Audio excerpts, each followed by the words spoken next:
Hi and welcome to Mind 123.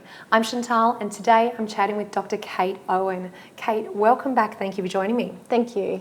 Now Kate, how important is it for us to remember our own teenage years for when we become parents of teenagers? So important because all of our history and experiences, we carry that with us in our backpack of life and love. And so when I work with parents that come in to see me, they will want to talk about their teenager and how their teenager is not listening or not doing chores or really lazy or they can't get them off, the internet. And there will be some certain things that the parent feels very strongly about. Now, what I know is that, yes, it's very helpful to understand what's going on right now with your teenager. And I also know that it's important to be able to explore with the parent their own family history and their own experiences of what it was like for them as a teenager. Often when I'm doing this with parents, then they gain insights and awareness into the different hotspots or sensitivities or triggers from their own past that pops up just for the mere fact that they have a teenager in their house.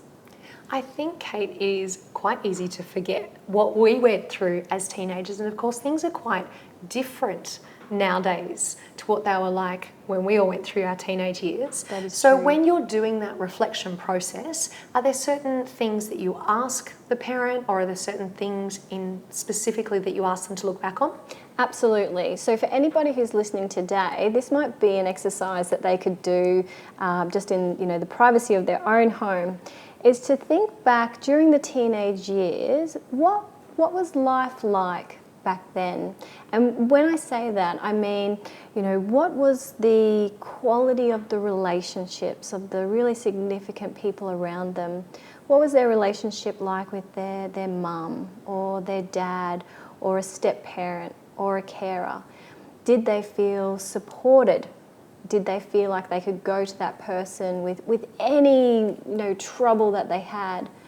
Or did they feel like they had no one to turn to and that they had to deal with things all on their own? They could also be thinking about how much responsibility were they given in the teenage years. Did they have to, get a job really early to earn some money to support themselves? Was there pressure on them to get good grades, to have to study?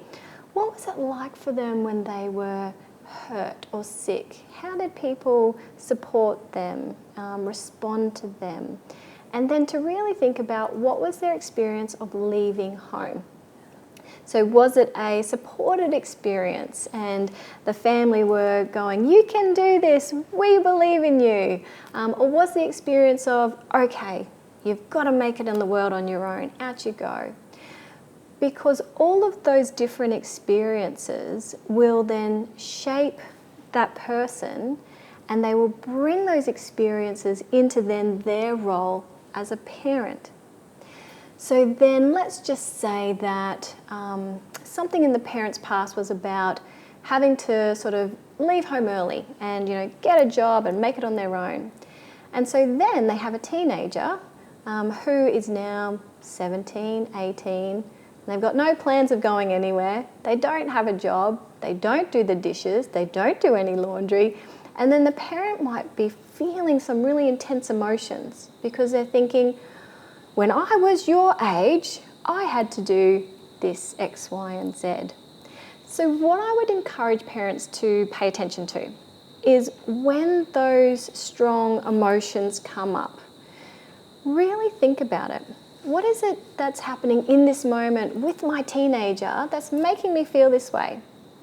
And then to think, now, is there something about my past that is influencing how I feel right now? Now, why would we do this? So the benefit of this is that we start to disentangle what's happening right here and now that I have to deal with and work through, and disentangle that from my own stuff, from my past. So we start to separate that out. Also, what's really helpful and why we do this is that then the parent gets to then be more mindful of how they will respond to their teenager.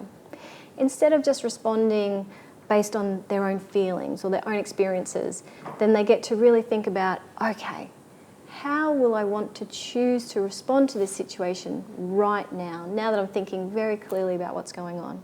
I think you bring up a really important point, which is the communication piece. Because once we've gone through as a parent and done that reflection and we've got that information fresh in our mind, Yes. how do we then open up the lines of communication with the teenager? Because I know that's a sticking point for a lot of people, so that you're using that newly found information that we've just sourced, Yep. but we're finding a way to bridge the gap or to communicate it with the adolescent. Well, that's a really great reflection because it's a fine balance. It's a fine balance from understanding ourselves and then knowing, okay, so this is my stuff. And then some parents might want their teenager to understand that, when I was younger, etc. So there really is this fine balance. It's a healthy boundary to help them to understand your point of view, but not to give them so much information because it's an opportunity for the parent to be able to, I guess, feel better in some ways. So I think it's a balancing act for all parents. So it's helping the teenager understand their point of view without overburdening the teenager at the same time. Are there any other tips that you want to leave with us on this topic? Well, I think it's really important that, for the people sitting at home as they're exploring their own experiences of the teenage years, is that if you're in a partnership, talk to your partner about their experiences because they're going to bring all of that into the parenting role as well. And so it would be helpful to be able to understand both of the different histories and what's the good parts of the teenage years and parenting that we want to bring in now, and what are some experiences we had that we don't want to pass on to our kids too. However, parents are always looking for practical tips, and there's another talk that we will be doing together, and I'll go into lots of ideas about how to talk to your teenager. The tips that I think would be really helpful for this conversation that we're having today is around the parent and self-care and making sure that the parent is looking after themselves, not being too hard on themselves, but also being able to simmer down some of that emotional reaction that comes up, as it always does with teenagers when hot spots get triggered. So there's one particular technique that might be really helpful for parents, adults, kids, anyone. It's called the hand on the heart technique. So would you like to give it a go? Absolutely. Okay. Let's do it. So if you place your hand over your heart, Not over my microphone, over my heart, yeah. and now if we sit here and try to listen to your heart through your hand. Now, what happens is that, we don't know why this happens, but the body starts to regulate.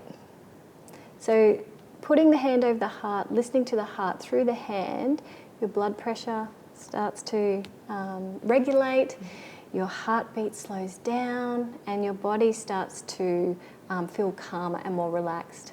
So my top tip for parents around this is that when you calm yourself, then you will be much better placed to then be able to communicate with your teenager.